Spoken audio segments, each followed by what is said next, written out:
Mas aprendi com Deus a ser feliz apesar dos dramas da vida, das adversidades, dos problemas, dos desafios, porque viver é extremamente desafiador. Olá, meus amigos e amigas, sejam muito bem-vindos a este canal.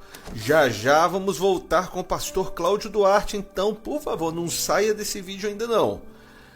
Então, meus amigos, a vida é uma jornada repleta de desafios e obstáculos que frequentemente nos colocam à prova, não é verdade?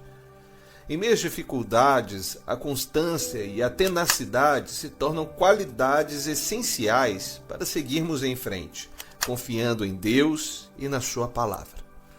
Mas antes de entrarmos na reflexão de hoje, eu quero pedir para você se inscrever no canal, ativar as notificações, curtir, comentar e ficar conosco até o final do vídeo.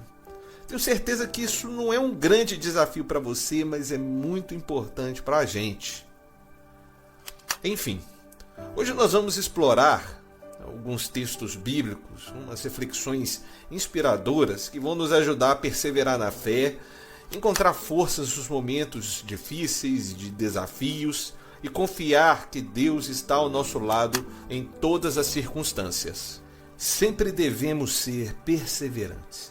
Lá no livro de Romanos, encontramos a seguinte passagem: também nos gloriamos nas tribulações, porque sabemos que a tribulação produz perseverança. A perseverança é um caráter aprovado, e o caráter aprovado produz esperança. Quando perseveramos, fortalecemos a nossa espiritualidade, aprendendo a confiar em Deus e a depender somente dele. Se você está enfrentando um período desafiador, lembre-se de que Deus está ao seu lado, concedendo a força necessária para persistir. O livro de Tiago nos ensina que bem-aventurado é o homem que persevera na provação, porque depois de aprovado, receberá a coroa da vida, que o Senhor prometeu aos que o amam.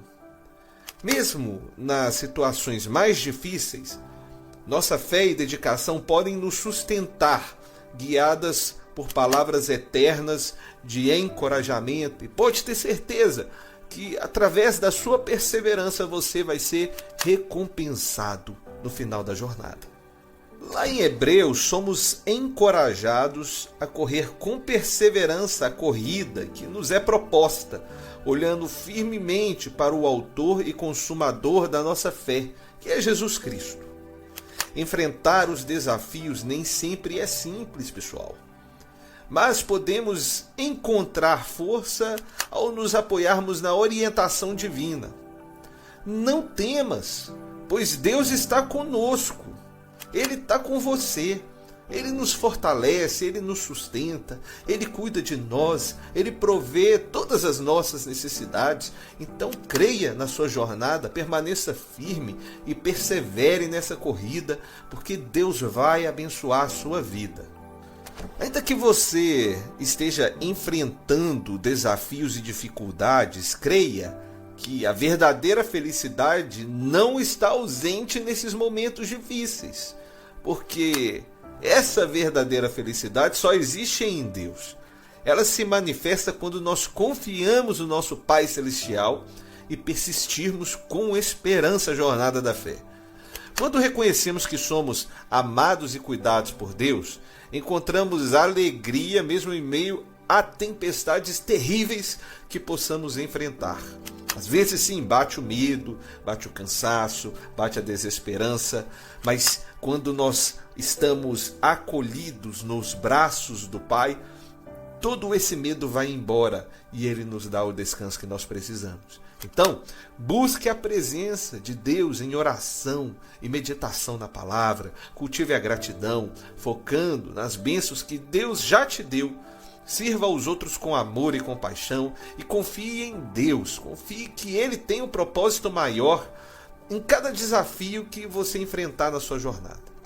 Enfim, que a sua jornada seja marcada pela sua fé, pela perseverança, pelo aprendizado.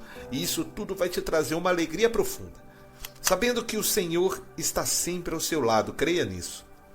Agora vamos lá ouvir o sermão do pastor Cláudio Duarte. Tenho certeza que você estava esperando por isso. Bora pro vídeo! Mas aprendi com Deus a ser feliz apesar dos dramas da vida, das adversidades, dos problemas, dos desafios, porque viver é extremamente desafiador, certo? A igreja, uma das funções da igreja, além de arrebanhar pessoas, prepará-las para levar o evangelho da salvação, da paz, da alegria, da esperança, eu acredito numa igreja que você, ao sair do culto, sai mais alegrinho do que entrou. E às vezes as coisas nem se resolveram, mas você recebeu uma dose, até porque a semana está começando hoje, e nós vamos precisar de forças para a caminhada. Então é um privilégio muito grande fazer parte dessa comemoração de 24 anos da missão. O Simon deve ter uns 60 anos de ministério, mais ou menos, Sabe, tu ajudou Jesus a celebrar a primeira ceia. Não viu o dilúvio, mas pisou na lama. O cara está parecido com Highlander. Mas é muito legal. Bom, gente, se nós vamos falar da igreja, eu acho importantíssimo, primeiro, olhar para a história de Davi. Quando nós vemos Davi na sua casa, num determinado dia, idealizando uma casa para Deus. Ele mesmo diz: quando eu estava no conforto da minha casa, me veio à mente, estou colocando uma tradução, me veio à mente o intuito, o interesse de criar uma casa, de construir uma casa para Deus, onde a arca, a representação de Deus no Antigo Testamento, teria um local fixo depois do fim do tabernáculo e de toda aquela estrutura. O povo de Israel já estava estabelecido, não era mais um povo nômade. E agora, quando essa ideia surge, ele chama o profeta Natã e conversa com Natã, e Natã então diz a Davi: faça conforme tudo aquilo que está no seu coração. E Deus diz a Natã: não é Davi que vai construir uma casa, se a casa é para mim, sou eu que escolho quem constrói, sou eu que escolho como ela vai ser construída, sou eu que escolho como as coisas vão ser. Então é muito importante nós entendermos que se queremos fazer parte da casa de Deus, quem manda na casa de Deus é Deus.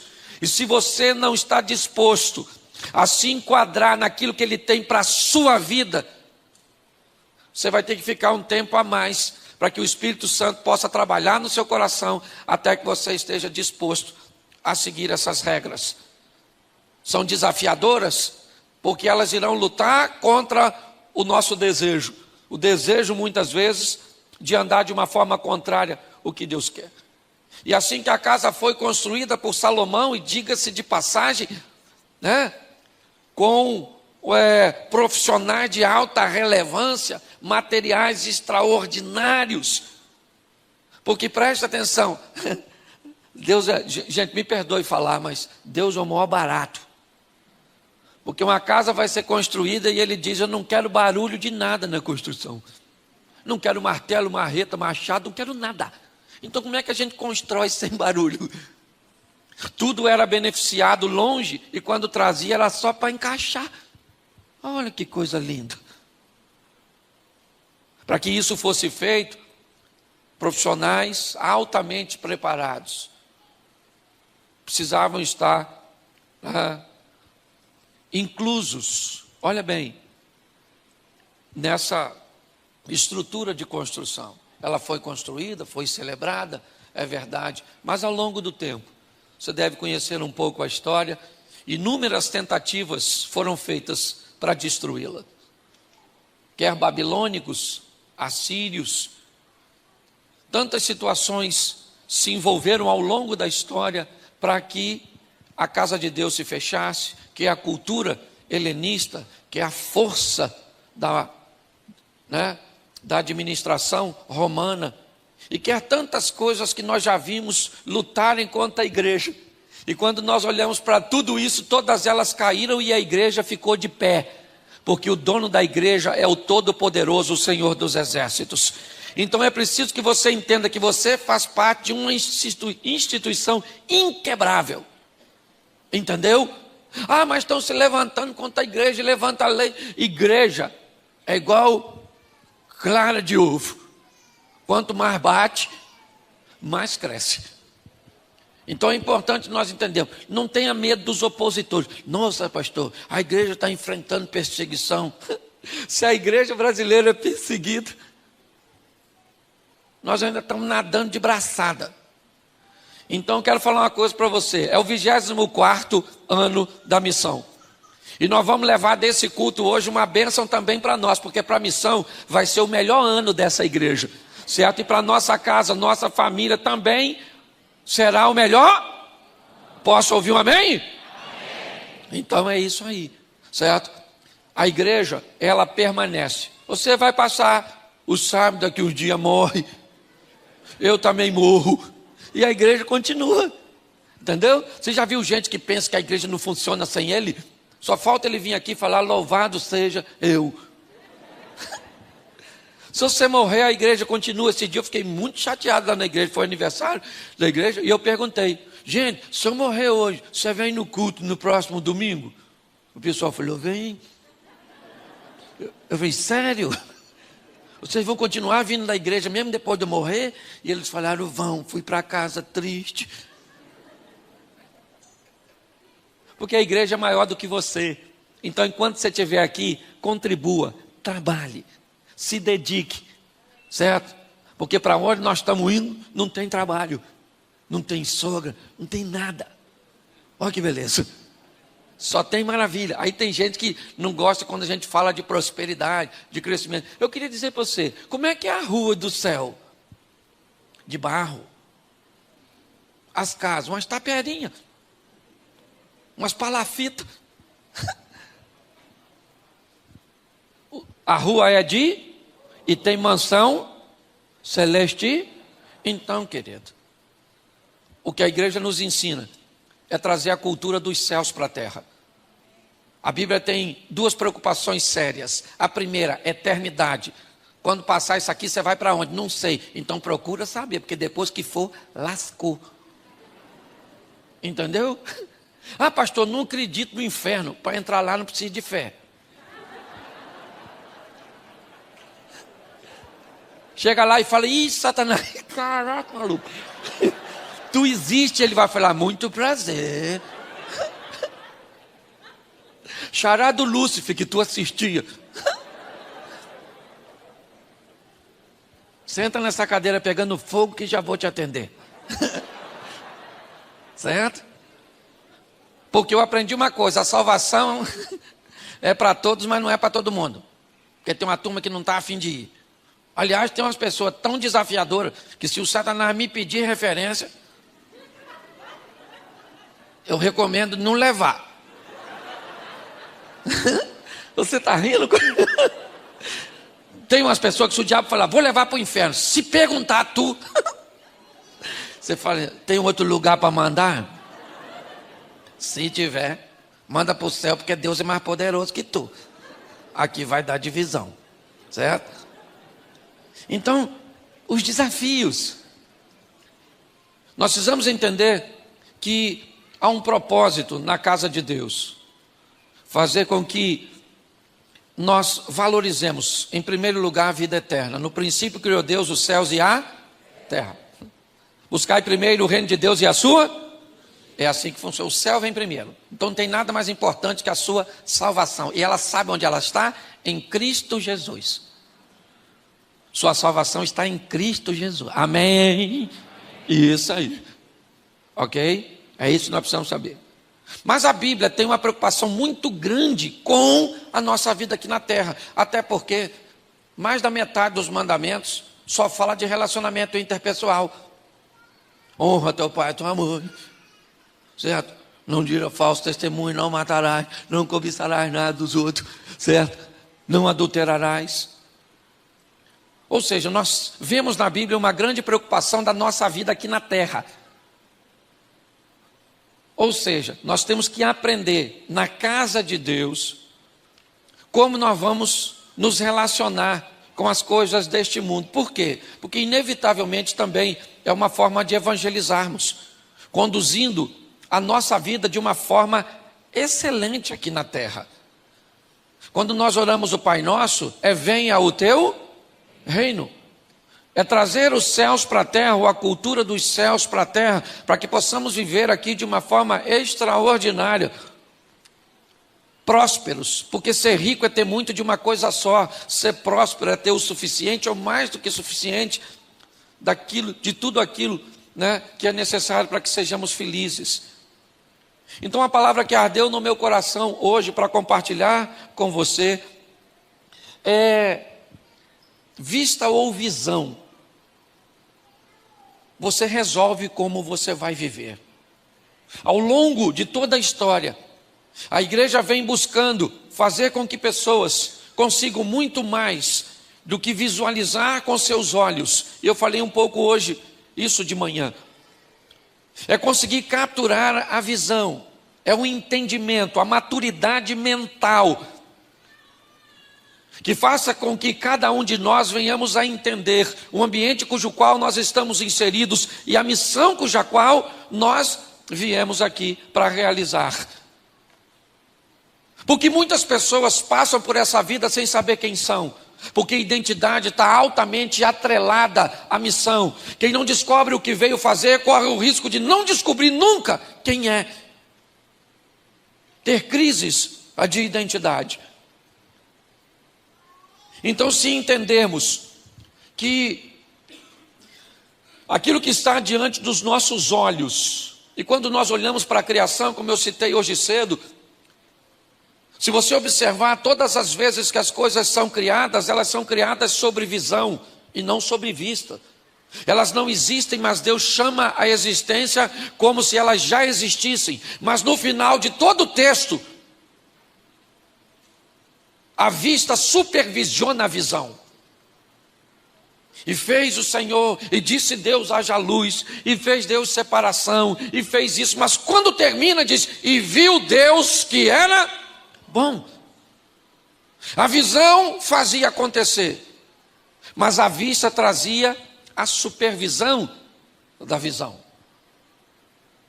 Nós precisamos entender que se conseguirmos estabelecer um estilo de vida, onde nós vamos agir pela visão, acreditando que apesar de todas as adversidades, de todos os problemas e de todos os obstáculos que estarão ao nosso redor, e não se iluda, eles estarão lá. Não existe facilidade para ninguém. Se você acha que o que há é um complô contra você, pastor, há um complô contra o meu casamento. Esse dia eu estava num culto, veio uma irmã daquelas do fogo, olhou para mim com aqueles olhos assim, e eu falei, Jesus, essa irmã está vendo algo, espero que seja o meu futuro e não o meu passado. E veio ela na minha direção marchando, e nós fica com medo, né? Nós não sabemos o que vem. E ela olhou assim e falou, pastor Cláudio. Eu falei, sim senhora, tem uma revelação para entregar ao senhor. Eu falei, então diga. O diabo está furioso com o senhor. Quando ela falou isso, eu pensei comigo, está querendo me botar medo. Olhei para ela e falei, irmã, posso falar uma coisa para a senhora? Ele está furioso com a senhora também. Não vem botar medo em mim não. Entendeu? Que ele também persegue a senhora. Então, se você acha que há um complô contra o seu casamento, quem é você na fila do pão? Se você acha que o mundo está girando ao seu redor, procura um médico, isso é labirintite.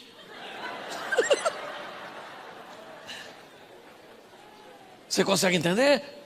Quanto mais rápido você capturar a visão, a entender que você está inserido num processo, que você faz parte dessa engrenagem, e que você tem que o mais rápido possível se despertar para desempenhar a sua missão, isso vai ficar mais fácil. Então amplie. A Bíblia diz, abra aí, como diria um bom assembleano, para não ficar só nas minhas palavras. Também conheço. Mateus capítulo 6, verso 22 e 23. diz assim: a candeia do corpo são os olhos, de sorte que se os seus olhos forem bons, todo o teu corpo terá luz. Você achou não, né? Tem gente achando ainda. É Mateus. Desculpa. Mas está aqui, ó. Isso. São os olhos a lâmpada do corpo. Se os teus olhos forem bons, todo o teu corpo será. Vamos lá. Se os teus, são os olhos a lâmpada do corpo. Se os teus olhos forem bons, todo o seu corpo será luminoso. Se porém os teus olhos forem maus, todo o teu corpo estará em trevas. Portanto, caso a luz que há em ti sejam trevas, que grandes trevas serão. Feche os seus olhos. Senhor nosso Deus e Pai, continua falando conosco. Muito obrigado por tudo aquilo que o Senhor tem feito neste lugar, ao longo de todo este tempo, desde o primeiro dia, ó Deus, que a missão estava lá embaixo ainda, nascendo num embriãozinho, e hoje aqui ela está, porque a tua boa mão poderosa tem agido, tem cuidado, tem protegido. Então continua neste lugar, ó Pai, é o que nós te pedimos, e fala conosco, ou continua falando, em nome de Jesus, amém, glória a Deus, amém? Preste atenção. Eu já falei disso aqui uma vez, mas eu preciso ajustar com vocês. A Bíblia está dizendo que os olhos, eles são a candeia do corpo. Se os nossos olhos forem bons, nós vamos levar o nosso corpo, a nossa vida, a nossa história para a luz.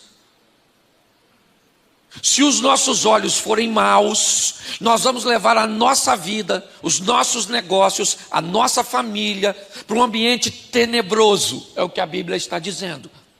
É obviamente que a Bíblia não está falando dos nossos olhos físicos, porque para corrigir um problema físico ocular, basta uma lente, uma cirurgia. Mas a Bíblia está dizendo de uma visão, aquilo que transcende o que os olhos estão enxergando. O que a Bíblia está dizendo é que se eu aprender a olhar as coisas, e é dessa maneira que Jesus olhava. Ele olhava para um ambiente e dizia: vocês já conseguiram notar que nós estamos num ambiente de colheita, como os campos estão brancos? E os discípulos provavelmente estavam olhando e não enxergando nada. Por quê? Porque naquele momento Jesus não falava de vista, ele falava de visão. Se nós aprendemos a enxergar as coisas por visão, com olhos espirituais e emocionais, que subjuguem a visão física e natural, nós vamos conseguir levar a nossa vida para um outro patamar. Porque primeiro, nossa ótica não irá gerar tragédia. Por mais desafiador que as coisas estejam, nós não andamos por vista, nós andamos por fé, é visão. Se nós olharmos por vista, a situação do nosso país piora ou melhora? Piora ou melhora? Piora. Mas nós não, é o que o Simon falou. Nós trazemos às autoridades, nós oramos, nós levantamos na madrugada e ministramos. O Brasil pertence ao Senhor, independente de quem esteja lá, porque Deus continua onde sempre esteve, no controle de todas as coisas. A gente olha para os casamentos se dissolvendo, essa geração, cada vez mais desafiadora, mas nós profetizamos, esses meninos são do Senhor, essa geração não vai se perder. Mas me parece que a Bíblia está sinalizando quando vai curar a filha de Jairo de 12 anos, está lá Jesus indo para a casa de Jairo para curar uma menina de 12 anos, e no meio do caminho aparece uma mulher, que tem 12 anos que está doente, uma dona, meio anêmica provavelmente, reúne suas forças para tocar em Jesus, e Jesus que está indo curar uma menina, primeiro cura uma mulher. Me parece que a Bíblia está dizendo, antes de curar essa geração mais nova, eu preciso curar essa mais velha, abrir o entendimento desse povo, para que eles possam andar por visão e não por vista. O texto está dizendo que se os meus olhos forem bons, eu levo a minha vida para a luz. Se os meus olhos forem maus, eu levo a minha vida, tudo aquilo que me envolve, o ambiente, para as trevas. Mas ele ainda faz uma outra consideração, que é o pior. Porque ele diz assim, nós precisamos ter o cuidado, porque tem gente que está em trevas e acha que está na luz. Se a luz que está em ti são trevas, quão grandes trevas serão? A Bíblia está dizendo, se você não sabe que está nas trevas e pensa que está na luz, ninguém leva você para a luz, porque você já acha que já está lá. Por isso é que eu falo sempre, num esclarecimento profundo, se você sabe que não sabe, você já sabe alguma coisa. Tu sabe que não sabe. Olha que revelação. O problema é que tem gente que não sabe que não sabe. Aí corre o risco de pensar que sabe. Esses dias eu vivi isso, montando um ventilador lá em casa. Junto com o ventilador vi um papelzinho. Bonitinho, pequenininho, que explicava como monta. Mas eu falei, montar ventilador? Eu monto. Menino, quebrei. E para falar para minha mulher, que tinha, não sei se pedido ou mandado, eu ler primeiro para depois montar, mas não li, pensei que sabia, não sabia, quebrei o ventilador, e pior, comprar outro era fácil, difícil era conviver com te avisei que você não sabia. Você está rindo? É ou não é? Porque é assim que funciona. Então tem gente que você não consegue nem levar ele para a luz, porque ele já acha que está lá. Não consegue enxergar que está em trevas. Então deixa eu mostrar a vocês algumas coisas que eu acho e considero muito importantes. Primeiro vamos olhar assim de uma forma mais ampla para os nossos ancestrais. Vamos aqui voltar para a escola um pouquinho, rapidinho. E vamos lembrar, além dos nossos ancestrais. Todas as vezes que o sol se punha, as atividades humanas, elas tinham que se restringir, porque as trevas impediam o homem de ter tarefas. A vida do homem girava apenas de forma diurna. O sol se recolheu, ele era obrigado a entrar numa caverna, a buscar um abrigo, para que pudesse fugir dos predadores que à noite tinham uma capacidade e uma adaptabilidade de visão muito maior. Amanhecia, o homem entrava em atividade. Anoitecia, ele, primeiro no sistema de coletor, depois criando ou cultivando alguma coisa, mas era mais ou menos assim. Depois de um tempo, ele descobriu o fogo. E o fogo, além de aquecer e proteger, deu ao homem a possibilidade de lidar com a luz, mesmo durante a noite. E mesmo de forma extremamente limitante, ao redor de uma fogueira, ele podia exercer algum tipo de atividade, porque a luz daquela fogueira, apesar de estática, imóvel ali, fornecia luminosidade num raio, de acordo com a altura das chamas. Mas, com o tempo, o homem descobriu que se colocasse algumas fibras naturais ou couro num pedaço ou num bastão, ele podia criar e embebedá-lo ali, molhá-lo. Num betume, por exemplo, ele teria uma tocha. Uma luz que saía da fogueira e ia para a sua mão. E dava a ele a mobilidade, a facilidade de romper as trevas. Dava a ele a possibilidade de ir um pouco mais além. Enquanto a luz daquela tocha durasse, ele podia ir rompendo as trevas. E a luz da tocha dava a ele a possibilidade de vencer as trevas, certo? De romper. Lâmpada para os meus pés é a tua palavra, e luz é para o meu caminho. Depois de um tempo, ele descobriu o combustível, o azeite, a lâmpada. E agora o estilo de vida do homem muda. E ele descobre que enquanto ele tiver combustível, ele terá luz. E enquanto terá luz, ele conseguirá romper as trevas.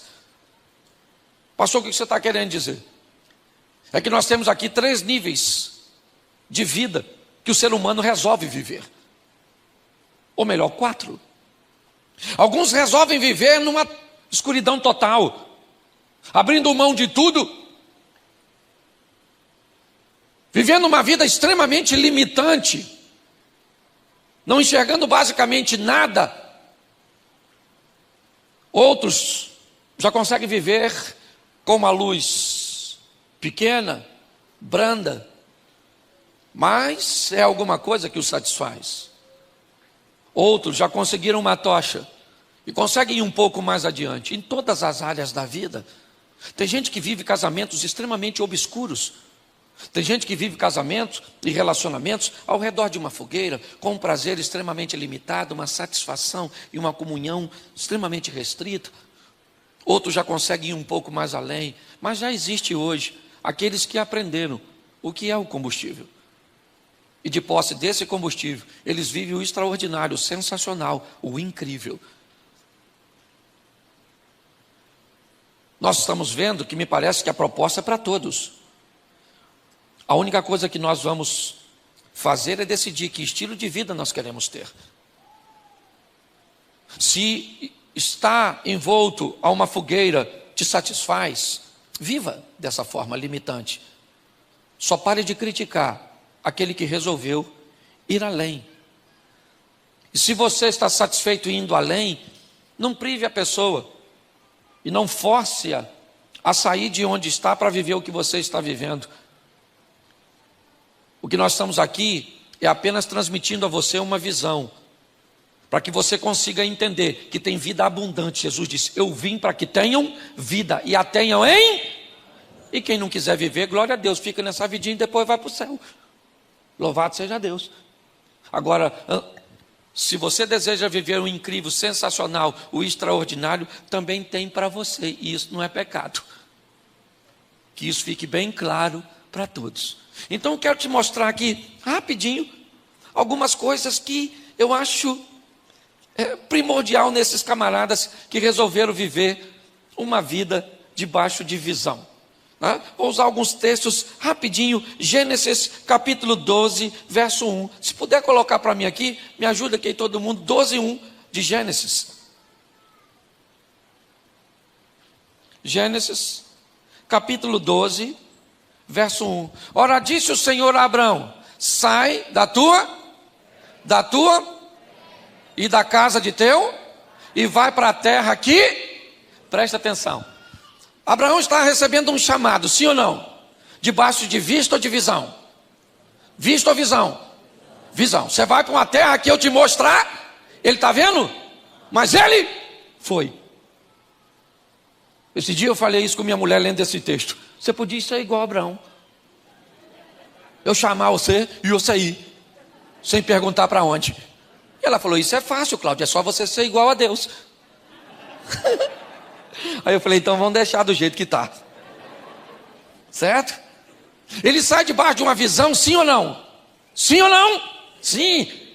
Ele não sabe para onde vai, mas ele está, porque Deus está indo à frente. O Abraão é o pai da fé, e não só por isso. Para mim o cara é pai da fé porque fez um filho com 100 anos numa mulher de 90. Um cara que com 100 anos pega uma dona de 90. Ele é o pai da fé, do fá, do fi, do abecedário todo. Certo? Mas ele sai debaixo de uma ele sabe para onde vai?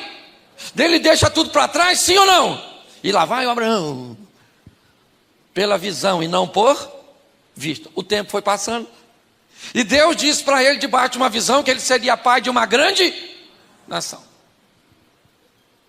Olha só. Aí primeiro ele leva o sobrinho com ele. Lembra do sobrinho? O Lozinho? Pois é. Por quê? Porque a Sara era estéril, ele estava arrumando uma maneira de tentar resolver o problema. Não deu certo. Um dia, a Sara, coitada, que também estava na visão, mas também já estava misturando visão com vista, olhando para a carcaça dela. Como diria a Caça-L, já não era mais uma garotinha. Certo? Olhou. O costume das mulheres já tinha passado, a menopausa já levou tudo da Sara. Sara falou, como é que nós vamos resolver? Você é mãe de uma grande nação, Abraão nessa idade, eu também já estou virando o cabo da Boa Esperança. Tive uma ideia. Vou pegar Agar, a egípcia, para deitar com Abraão. O que é isso? Vista ou visão? Vista. Porque às vezes tem época da nossa vida que nós vivemos embaixo da visão, mas quando as coisas dificultam, é fácil a vista tomar o primeiro lugar. É só as coisas dificultarem que nós podemos ou corremos o risco de perder a visão ou de ter a visão comprometida. Agar virou para Abraão e falou, Abraão, deita com a... Sara virou para Abraão e falou, deita com a Agar aí, meu filho, para ter um filho com ela. Eu te garanto que a Agar devia ser uma garotinha nova, que era para gerar um filho. Eu imagino o Abraão olhando para Sara, olhando para Agar.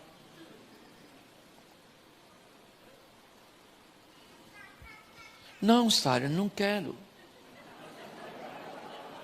Não, Sara, não insista, Sara.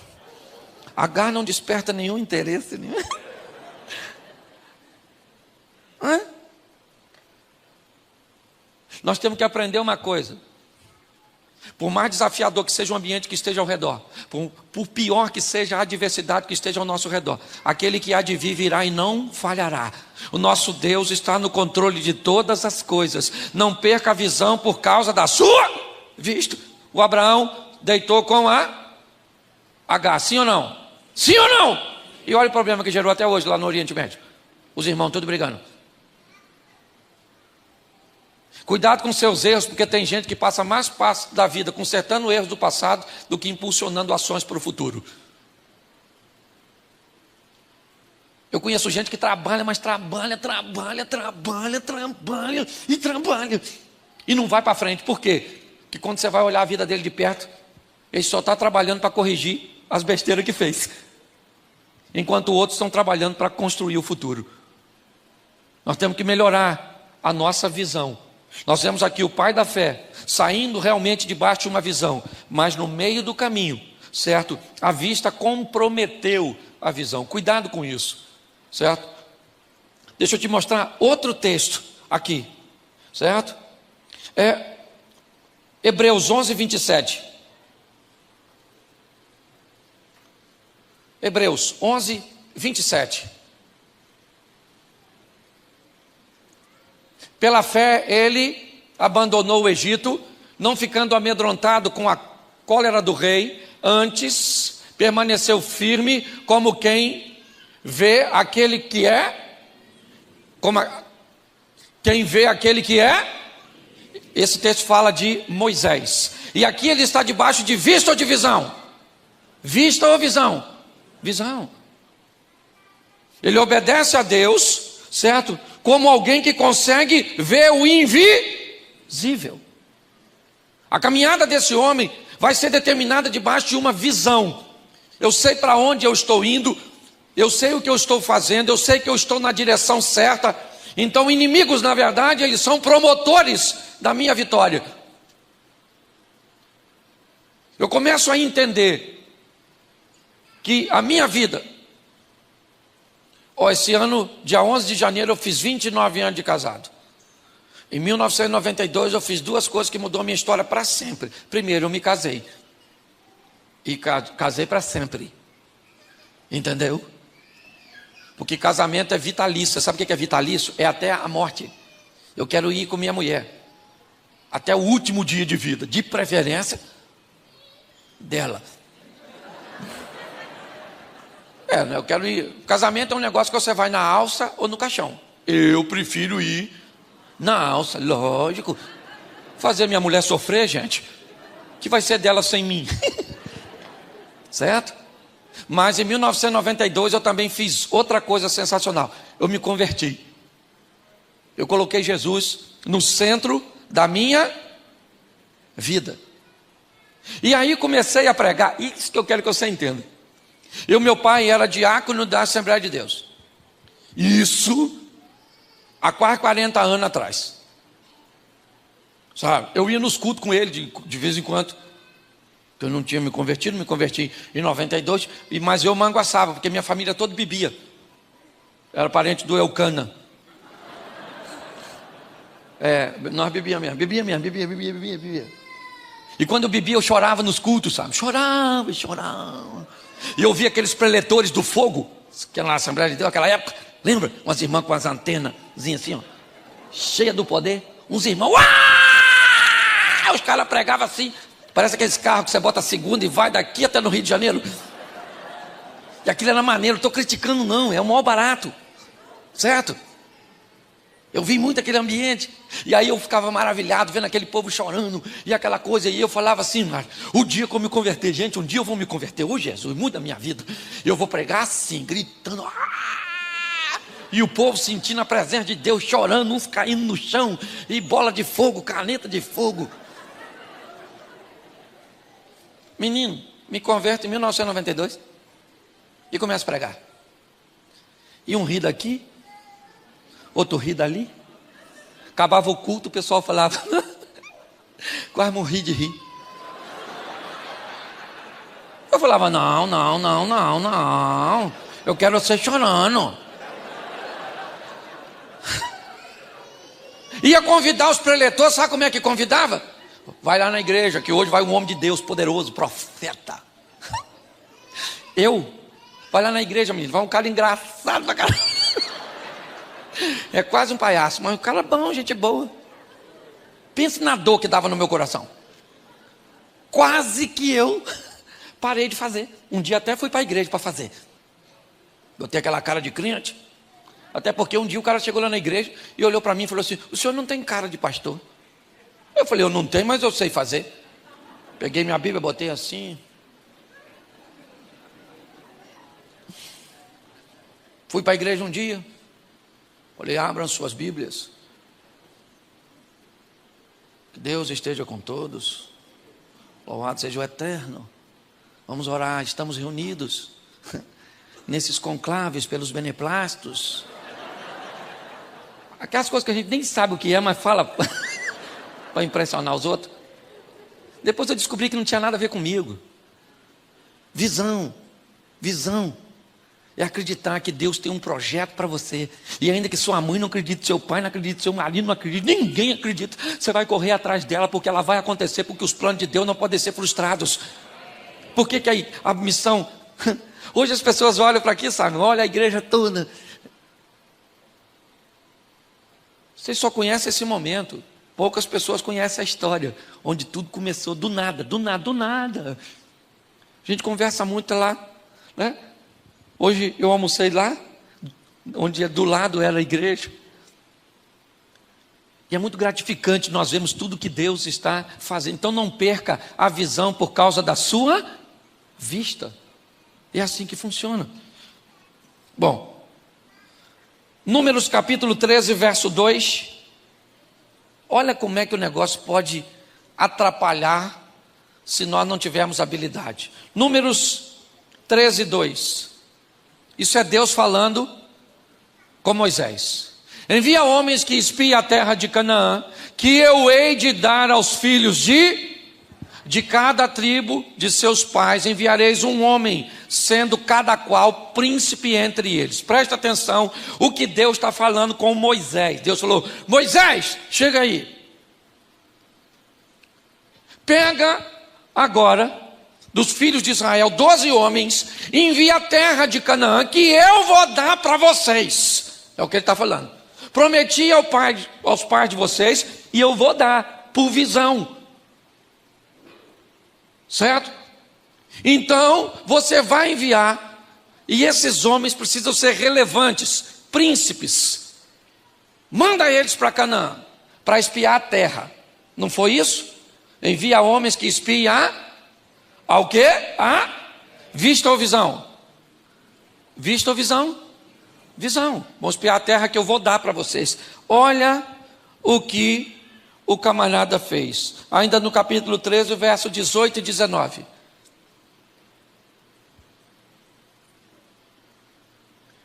Lê para mim.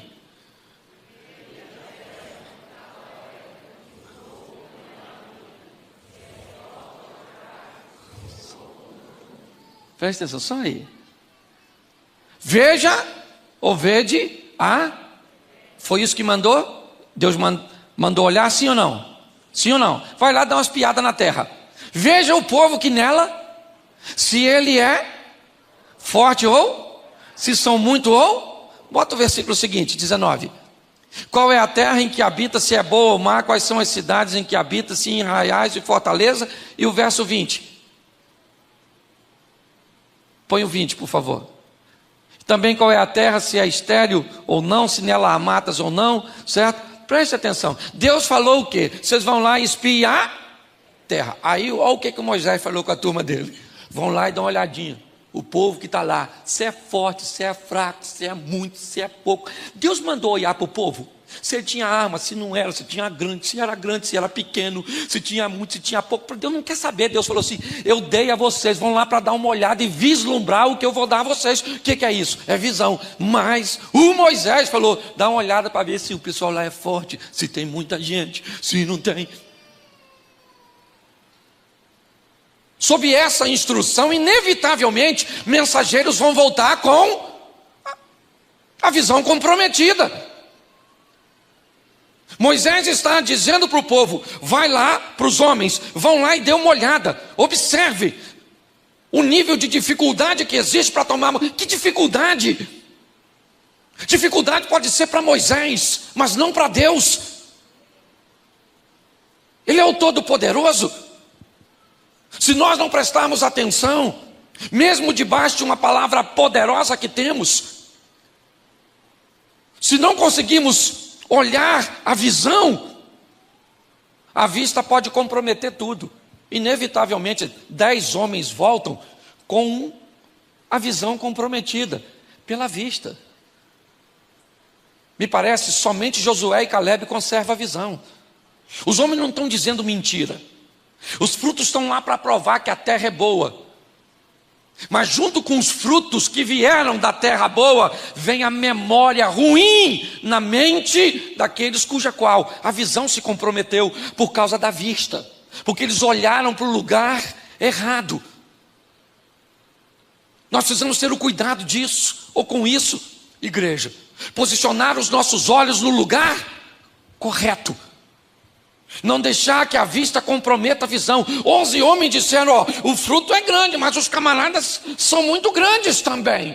Perto deles nós somos insignificantes.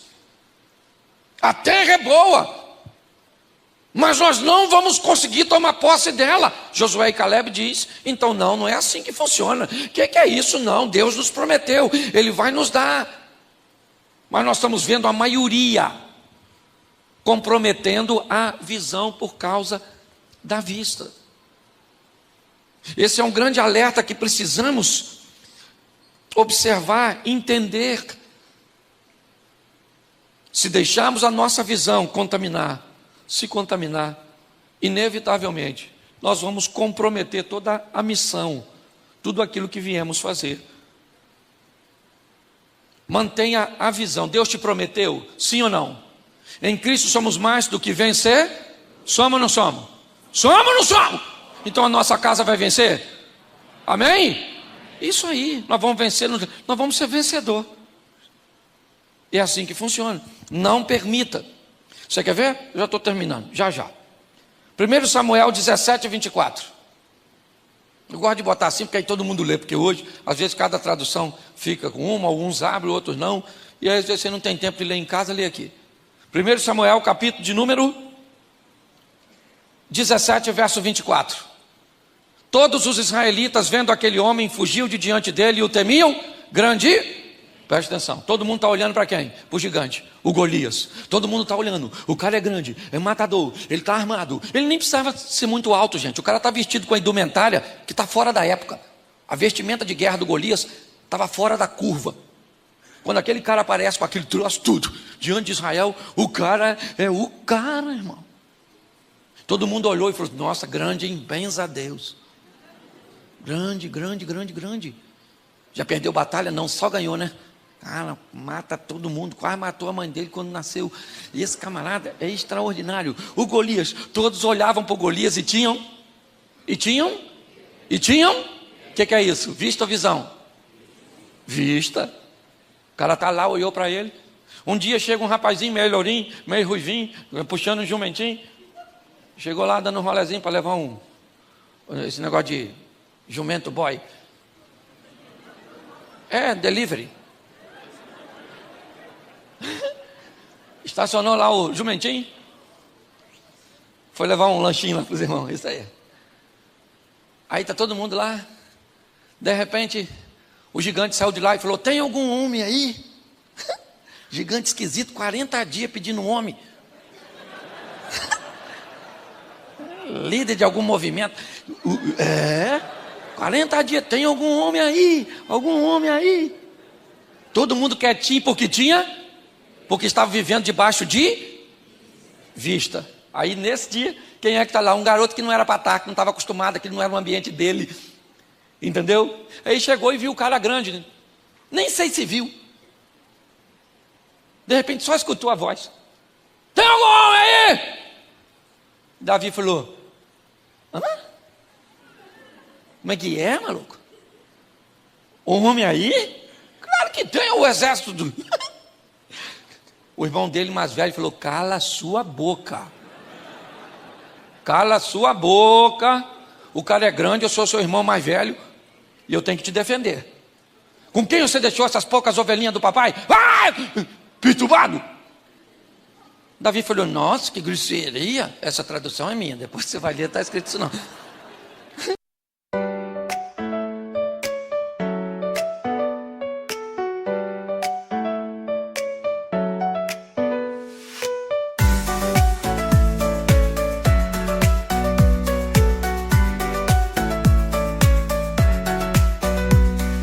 Raindrops falling down my face, like tiny tears in a happy chase. Hopping through the puddle sea, colors dancing wild and free. Skies are gray but I don't mind. Cool raindrops on my skin I find. Kicking off my Saturday, watch the clouds just drift away.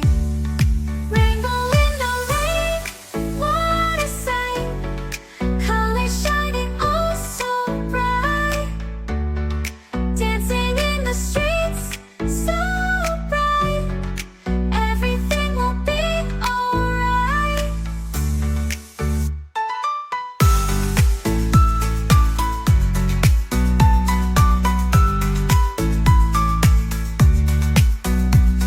Umbrella spinning, twirling round, a colorful halo on the ground. Music playing on the sand, skipping beats, the heart will sway. Feel the world come out to play. Lightning cracks but don't you fear, magic shines when skies are clear. Raindrops whisper secrets true, a hidden beauty shines right through. Rainbow in the rain, what a sight. Colors shining oh so bright. Dancing in the streets, so bright. Everything will be alright. Raindrops falling soft, peeks through. Rainbow magic, me and you. Smiling faces, hearts, alright. Everything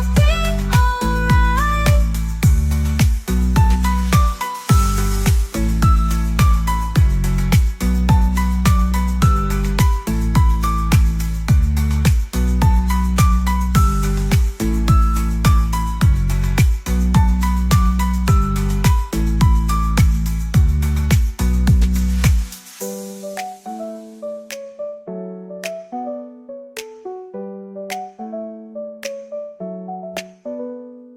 alright. Raindrops falling, sun peeks through. Rainbow magic, me and you. Smiling faces, hearts alight. Everything will be alright.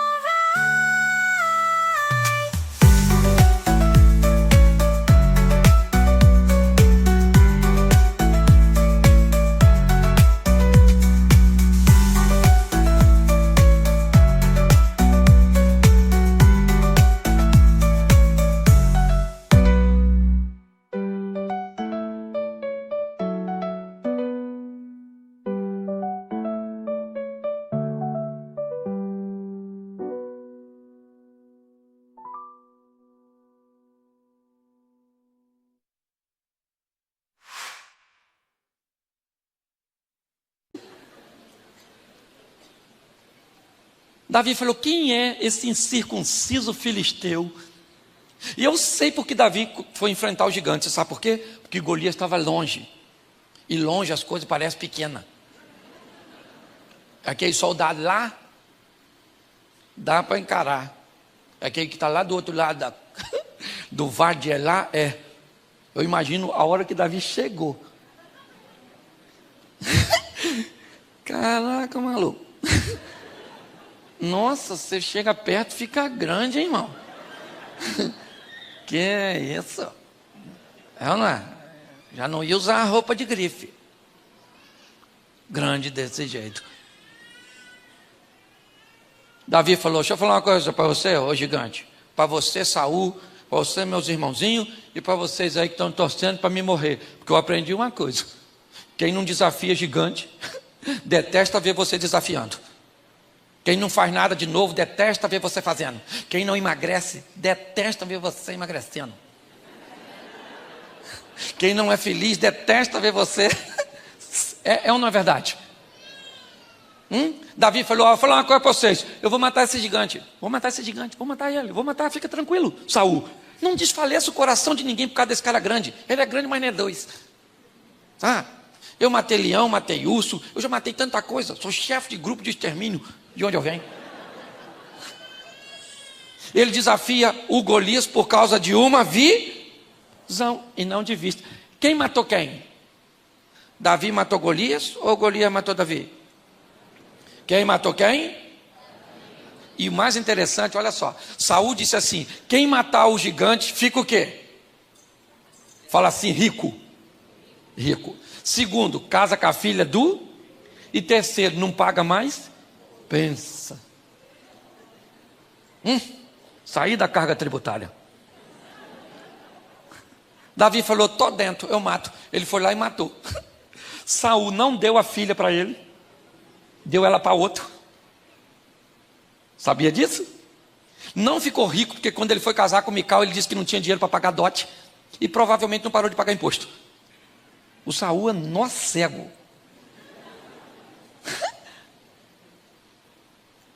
Davi casou com a filha do rei, sim ou não? Sim, só que não foi com uma para pagar um prêmiozinho. Foi uma mulher que eu amava, a Mical, uma japonesinha maneira. Pastor, como é que o senhor sabe que é japonesa? O nome, Mical. Ia ser de Fortaleza. Como é que é o nome da senhora? Mical. Da onde a senhora é? Do Ceará.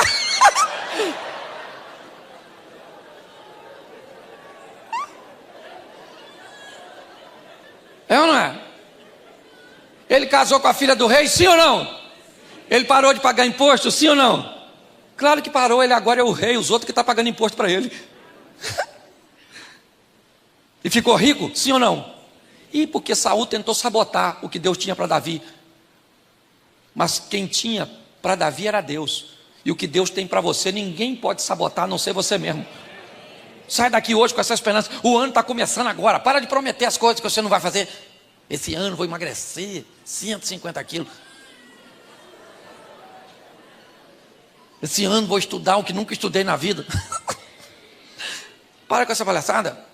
A melhor maneira de crescer ainda é, ou de subir na vida ainda, e mais segura, ainda é a escada. Um degrau de cada vez.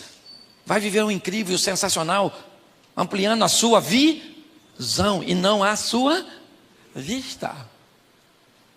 Entende? É só se mudar. Esse dia um cara falou para mim: pastor, meu casamento acabou. Eu falei: não acabou. Ele falou: acabou, pastor. Eu falei: não acabou. Ele falou: acabou, pastor. Eu falei: não acabou. Eu falei: acabou. Ele falou: não acabou. Não acabou não, pastor. O senhor não pode falar isso. Eu estou falando que acabou porque eu estou nervoso. Eu falei assim: mas eu só queria tirar você da vista e botar na visão. Não acabou, meu filho. Vem cá que eu vou orar. Também não falou mais que acabou. Melhora a sua visão. E você vai ver que as coisas vão começar a acontecer na sua vida. E para nós terminarmos, eu gosto demais desse texto. Segundo livro dos Reis, capítulo 6, verso 19. Não, verso 15. Segundo Reis 6,15. Tendo se levantado muito cedo, o moço do homem de Deus e saído, eis que tropas, cavalos e carros haviam cercado a cidade. Então o seu moço lhe disse: ai, meu senhor, o que faremos? Preste atenção, a casa de Eliseu está cercada em Dotã do exército dos arameus. A casa dele está cercada. Um garoto que trabalha com ele levanta, e quando ele abre a porta, ele se depara com um cerco dos arameus, dos sírios, cercando a casa de Eliseu. A mente desse garoto inevitavelmente é capturada por aquela situação. A vista dele é impactada pelo inimigo que está ao redor, o perigo de morrer, de ser preso, de ser levado. E agora nesse ambiente ele não tem outra coisa a dizer a não ser: ah, meu Senhor, o que faremos? Ele não está falando com Deus. A palavra Senhor no texto está escrita em letra minúscula. Ele está falando com Eliseu. Ele diz: Senhor, agora nós não temos rota de fuga, nós não temos como fugir, já era, acabou. Quando nós olhamos para esse texto, nós vemos o que a vista pode fazer em determinados ambientes e momentos da nossa história. Hoje você está desempregado, hoje você está vivendo uma crise, ou se não está vivendo hoje, certamente amanhã você vai viver. Talvez alguns aqui nesse momento, a palavra seja um ambiente de terapia para você, de tratamento, mas talvez seja uma prevenção para que você hoje se abasteça de algo que você vai utilizar amanhã para lidar com o seu momento de adversidade. Esse garoto, o que ele está vendo é um ambiente sem rota de fuga, sem saída, não tem saída. É isso que a vista está dizendo para ele. Mas muito mais do que um garoto que está amadurecendo, né, no que diz respeito à vista, ele tem uma companhia. E no verso 16, ele respondeu: não temas, porque mais são os que estão conosco do que os que estão com eles.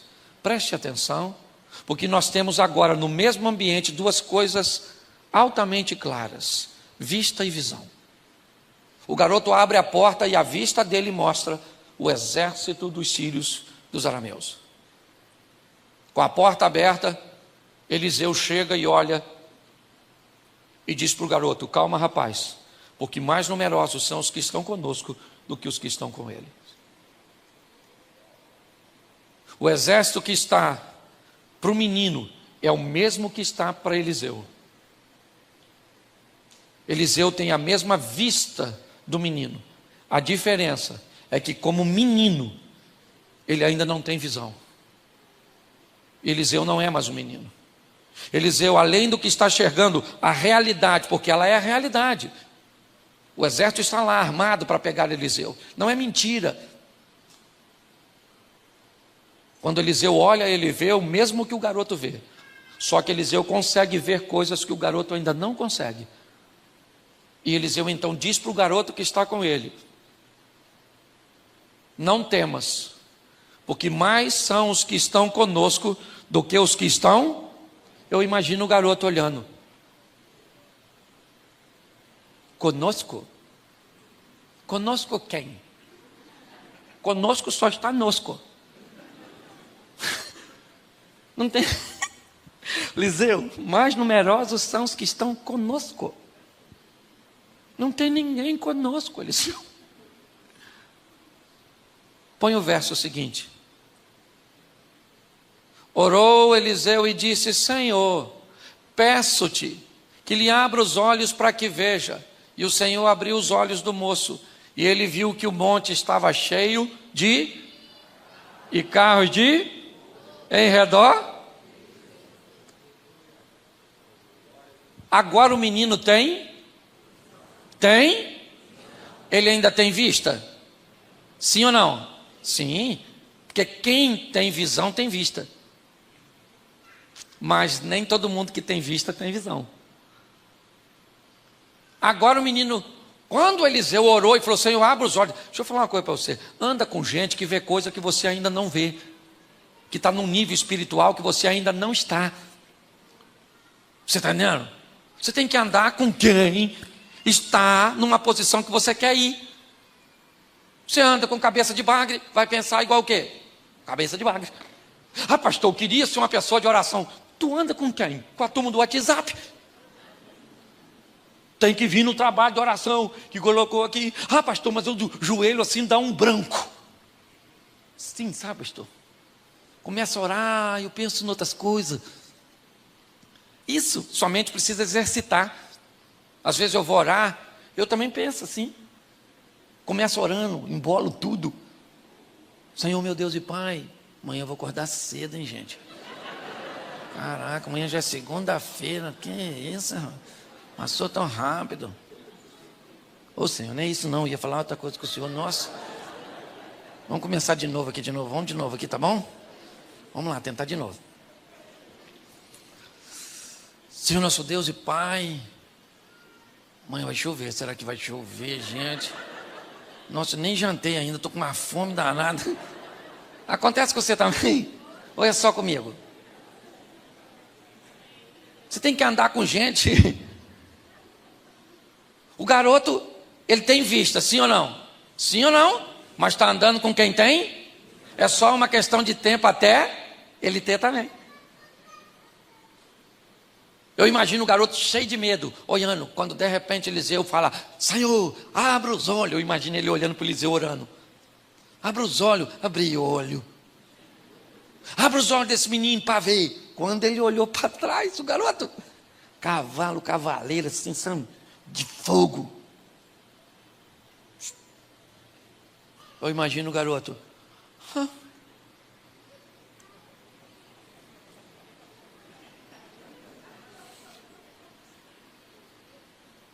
Calma, Eliseu.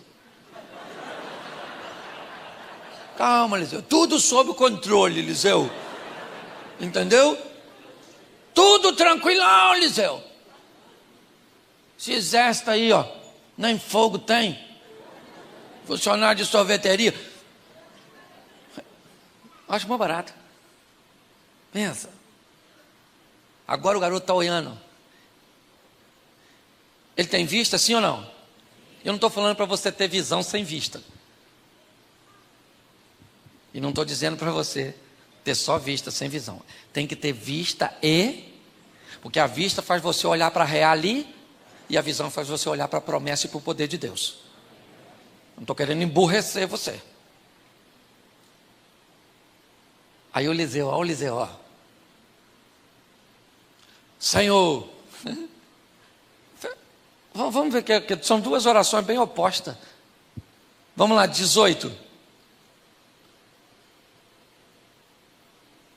E como desceram contra ele, orou Eliseu ao Senhor e disse, fere peste esta grande, ou esta gente e feriu a Ele acabou de orar para um enxergar, e acaba de orar para o outro ficar cego.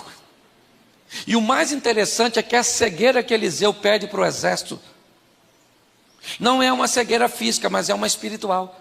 Eles continuam vendo, só não estão reconhecendo Eliseu nem a cidade. Eles não sabem mais que é Eliseu que eles estão perseguindo. Ou seja, eles continuam vendo, mas não tem mais visão. Nós estamos meio atrapalhados assim. Um povo andando na contramão. Tem tanta gente andando na contramão que parece que quem está na mão errada somos nós.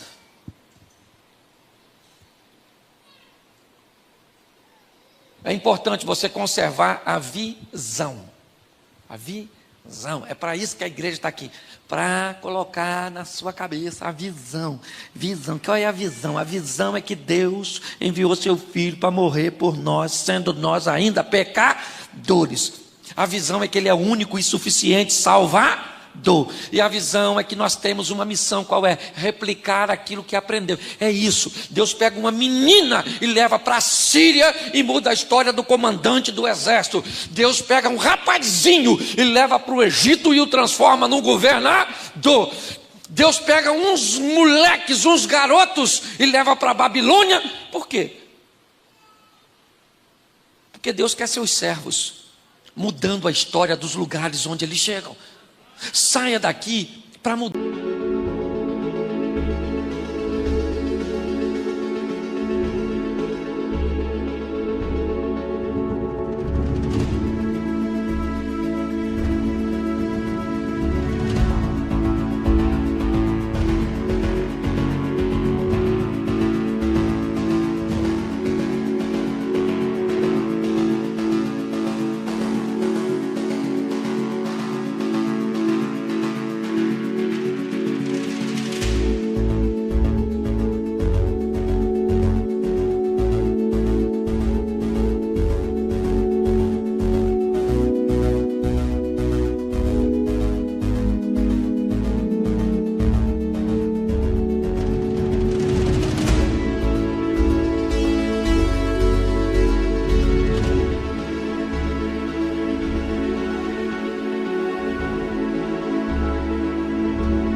preparar os ambientes onde você estiver. Eu queria que você ficasse de pé nesse momento. Eu quero orar por você. Eu preciso que você feche seus olhos. E pode fechar, que ninguém vai pegar nada seu. Eu sou carioca, baixada, mas vim em missão de paz. E ainda sou flamenguista, o que é pior. Carioca, flamenguista, meu Jesus do céu. Certo? Mas pelo menos não sou vascaíno, né? Não ando caindo pelos cantos. Feche seus olhos, feche. Senhor, muito obrigado. Muito obrigado por aquilo que o Senhor está fazendo nessa casa. Uma casa de oração, uma casa de palavra, uma casa de comprometimento com o próximo, uma casa de alegria. Continua agindo, movendo, ó Deus, e que essa casa esteja de pé até o dia do teu retorno, ó Deus, preparando vidas para mudar outras vidas, ensinando o caminho da cruz, ó Pai, treinando pessoas piedosas. Muito obrigado, ó Deus. Nós só temos a te agradecer. Como disse o salmista, que darei eu ao Senhor por todos os teus benefícios? A única coisa que eu posso fazer é tomar o cálice da salvação, é reconhecer. Em nome de Jesus, de olhos fechados. Eu não sei como você entrou aqui. O culto está acabando. Pastor Simon não pode ir com você. Eu também não posso. Mas tem alguém aqui neste culto que pode. Esse alguém é o Espírito Santo de Deus. Talvez você está por essa cidade de passagem, num período de férias, mas hoje procurou a igreja, uma igreja, para que você pudesse participar. E talvez você esteja afastado dos caminhos do Senhor. Eu não sei qual é a sua situação. Eu só queria fazer um apelo. Quem trabalha nessa igreja é Deus e o Espírito Santo. Ninguém quer te constranger. Mas em nome de Jesus, se a vista atrapalhou a sua visão e você acabou se distanciando, Deus está te dando uma oportunidade nessa noite. Então, com muito respeito, todos de olhos fechados, se você hoje quer voltar para Jesus, se você hoje quer recebê-lo pela primeira vez, eu queria que você levantasse a sua mão. Se tem alguém, eu quero orar por você. Só se tiver. Se tiver, levante a sua mão. Tem uma pessoa ali. Tem mais alguém? Lá na galeria tem alguém? Se tiver, faça um sinal. Tem lá. Eu sei que eu estou em cima da hora aqui, mas você poderia descer para eu orar por você? Você poderia vir aqui? Você que está levantando sua mão, com muito respeito, eu gostaria de ministrar sobre você. Saia do seu lugar agora e vem aqui. Eu quero orar, já traga as suas coisas, o culto já está terminando. Para você que está em casa, muito mais do que procurar uma igreja próxima à sua casa, procure uma igreja mais próxima da sua Bíblia. Igreja tem que estar próxima da palavra e do ensinamento, do comprometimento. Se nessa noite tem alguém do lado de cá, se tiver, faz assim, eu recebo você aqui. Vem para cá, quem levanta, vem para cá, pode vir aqui à frente, rapidinho. É Deus presenteando a igreja. A Bíblia diz que o Espírito Santo vai acrescentando à igreja aqueles que hão de salvar. Saia do seu lugar agora e vem aqui com muito respeito, mas ao mesmo tempo com muita gratidão a Deus, porque segundo a Bíblia, todos os recursos deste mundo não são suficientes para comprar sua alma. Você é preciosa, você é precioso. Isso, glória a Deus. Isso, olha quanta gente. Tem alguém descendo ainda? Não? Para nós orarmos?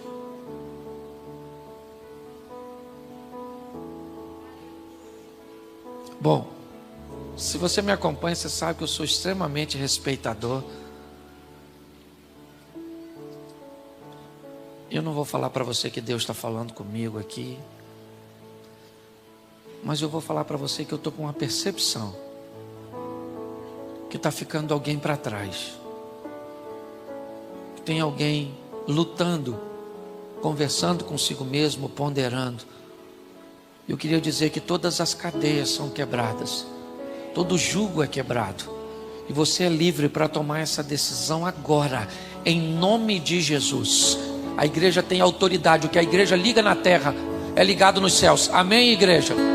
Então, se essa é a sua noite, levante sua mão e eu te espero aqui e te recebo. Em nome de Jesus. Tem mais alguém? Ah, pastor, eu estou sem forças para ir. Você está sem força para ir? Para vir? Levante a mão e eu vou aí te buscar. Tem alguma coisa te prendendo? Tem alguém? Tem alguém? Não? Cadê? Isso, vem para cá. Não está completo sem você. É isso. Isso.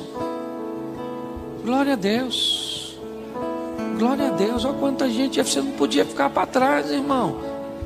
Hoje. Glória a Deus. Deus é bom. Deus é bom. E aí, você gostou? Deixa aí o que você achou nos comentários, ou talvez algum pedido de oração, alguma necessidade que você tem passado. Nós vamos orar por você e eu tenho certeza que os irmãos aí também farão essa corrente de oração. E se você chegou até aqui e não se inscreveu, não deixe para depois não, hein? Para você não esquecer. Se inscreva e ative as notificações para que você sempre receba essas mensagens maravilhosas do pastor Cláudio Duarte. Que Deus abençoe você. Até breve.